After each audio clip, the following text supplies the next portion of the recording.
안녕하십니까. 사무금융노조 법률원입니다. 저희 현장에서 사용자들을 상대로 각종 법정 투쟁을 하는 과정에서 대화 및 통화를 많이 녹음을 하게 됩니다. 근데 이때 주의하셔야 될 점이 있기 때문에 그 형사, 민사로 나눠서 말씀을 드리겠습니다. 먼저 형사 문제부터 말씀드리겠습니다. 대화나 통화를 녹음하는 과정에서 발생하는 형사 문제는 통신비밀보호법, 저희가 흔히 통비법이라고 약칭해서 부르는데요.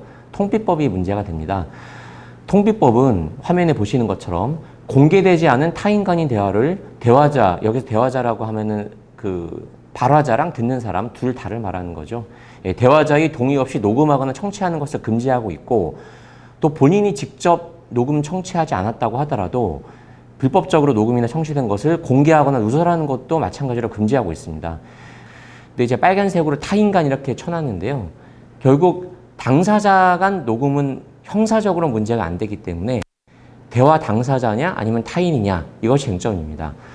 그리고 두 번째로 그 전화 통화에 대해서는 특별한 규정이 또 있습니다. 그래서 전화 통화를 당사자의 동의 없이, 양 당사자의 동의 없이 녹음했을 때에는 원칙적으로 재판이나 징계의 증거를 쓸 수가 없습니다.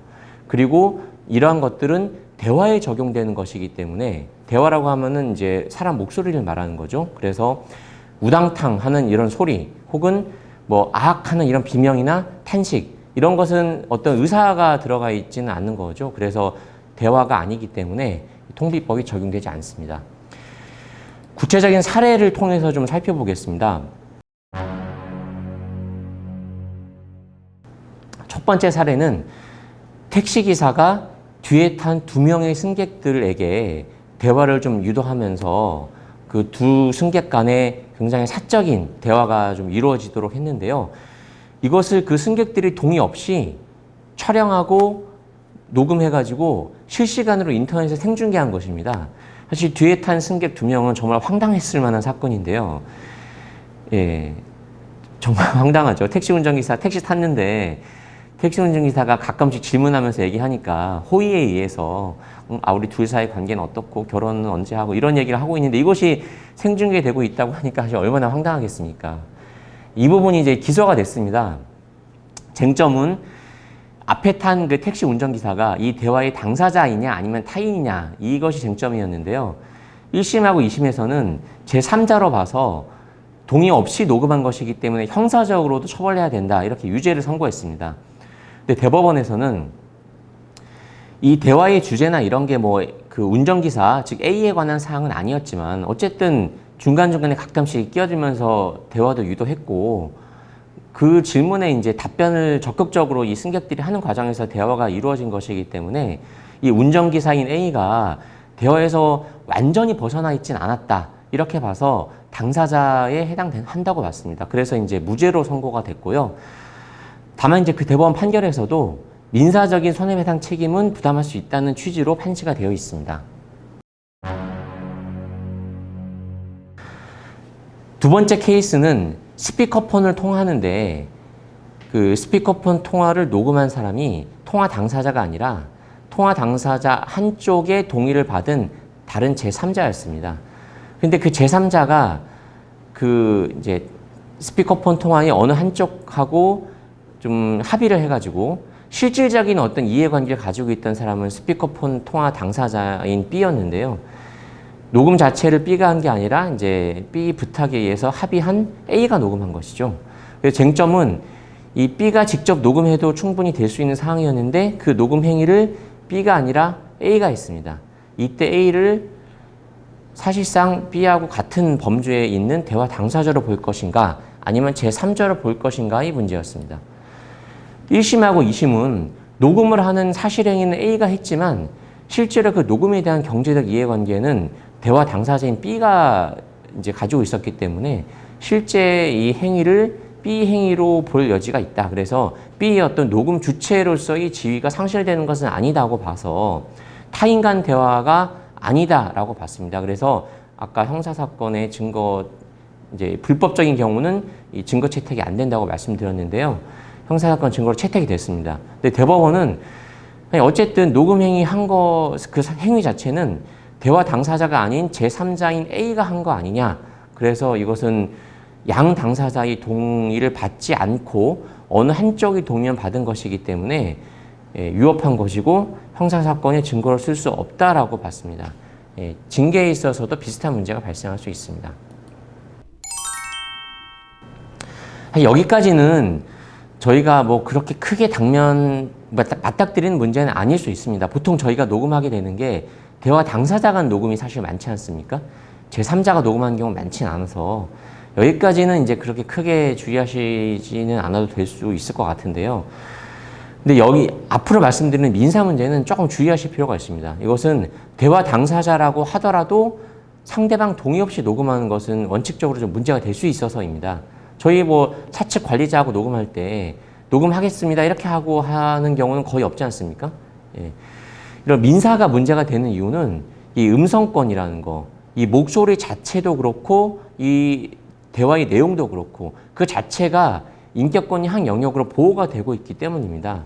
흔히 저희 초상권 이러면 많이 이제 인식을 하시는데 음성권 이런 거 약간 좀 낯설죠. 근데 사실은 양자가 원칙적으로 같은 겁니다.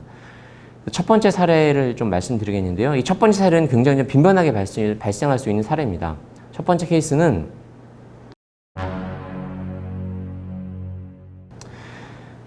어느 회사하고 임대차 관련된 법률 분쟁을 겪고 있는 사람이 있었어요. 근데 그 회사에 재직하고 있다가 사직한 이제 B라는 사람이 있었는데요. 그 사람하고 아까 임대차 관련된 법률 분쟁을 겪고 있는 A가 원래 친분이 좀 있었습니다. 그래서 자기 민사소송, 임대차 보증금 반환 소송의 증거를 사용하려고 이제 친분 관계를 이용해가지고 그 C회사하고 C회사에 재직 중이던 당시에 그 여러 가지 사실관계에 대해서 B에 대해서 물어봤어요. B가 그러면 뭐 사실 본인이 직접 그 사건 임대차 관련 소송의 당사자도 아니고 그러기 때문에 그냥 아는 대로 다 얘기를 해준 거죠. 그 임대차 관련 업무는 C회사에서 누가 처리하고 있고 재직 당시에 C회사의 사정은 어땠고 사직하고 나서 B는 어떤 일을 하고 있고 이런 것들을 그냥 얘기해줬고 친분관계가 있었으니까 이후에도 물어보면 그냥 사실대로 말해주겠다 이런 정도의 대화를 하고 끝났습니다. 근데 이걸 녹음했는데 근데 이제 이런 통화가 녹음되고 있다는 것을 이제 B는 몰랐던 거죠. 그리고 이후에 이것을 민사소송의 증거로 제출이 됐어요. 민사에서 증거가 제출이 되니까 현재는 재직 중이진 않지만 재직하고 있었으니까 이제 여러 가지 뭐 인적 네트워크가 있을 거 아닙니까? 이제 그런 사람들하고 관계가 좀 불편해지기 시작한 거예요. 그리고 사직한 이후에도 좀 비슷한 영업을 하고 있었는데 영업에도 약간 지장이 생겼던 거고 그래서 동의 없이 녹음했다는 이유로 손배 청구를 했습니다. 법원에서 이제 불법행위다라고 봤는데요. 일단은 음성권 침해라고 봤고 그 상대방 동의 없이 했는데 여러 가지 위법성이 조각될 만한 특별한 사정도 없다 이렇게 봤습니다. 화면 보시면은 일단 보호 영역이 사생활에 한정되는 것도 아니고 대화 내용에 사생활에 가는 것도 있었습니다. 그리고 이 녹음을 당한 이 B가 당사자도 아닌 소송의 증거로 제출이 됐어요. 그러니까 약간 B 입장에서는 좀 황당할 수 있는 거죠. 그래서 민사소송 증거로 제출했다는 이유만으로 면책되지도 않는다 이렇게 봤습니다.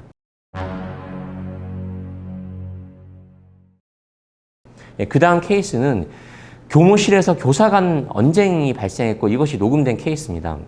한 명은 3학년 교사, 한 명은 1학년 교사였는데 양자가 관계가 좋지는 않았어요. 근데 이 3학년 교사가 1학년 교사와 관련해서 이제 얘기할 게 있어가지고 1학년 담당 교사들이 모여있는 그 교무실로 와서 그 얘기를 하고 있었어요. 이 목소리 녹음당한 사람은 1학년 교사인데요. 이제 자기랑 관계가 불편한 3학년 교사가 들어오니까 막 나가라고 소리친 거예요. 좀 위협적인 얘기도 하고. 그래서 이 3학년 교사가 이거 좀 황당하다. 그래서 이제 자기 원래 목적인 그 다른 1학년 교사하고 얘기를 계속 하면서 이걸 좀 녹음을 했습니다. 녹음하니까 이 막 소리 지르던 1학년 교사가 스마트폰 뺏고 그 다음날 돌려주고 이런 행위까지 있어가지고 손괴죄로 처벌도 됐어요. 손괴죄로 30만 원 판결도 받고 이러니까 좀 화가 나가지고 왜 내 목소리를 동의 없이 녹음하냐 해서 민사소송을 제기했습니다. 법원에서는 결과적으로 이 민사 청구를 기각을 했는데요. 그 판결 내용 잠깐 보면은 원칙적으로 이제 음성권, 인격권이 한 일부이다라고 인정을 했습니다. 그런데 왜 손해배상 책임이 기각이 됐냐? 내용을 보시면, 화면 보시면 일단 달성하려는 어떤 정당한 목적이 좀 있었고 이게 녹음 말고 다른 방법으로 좀 이 목적을 달성하기도 좀 어려웠다.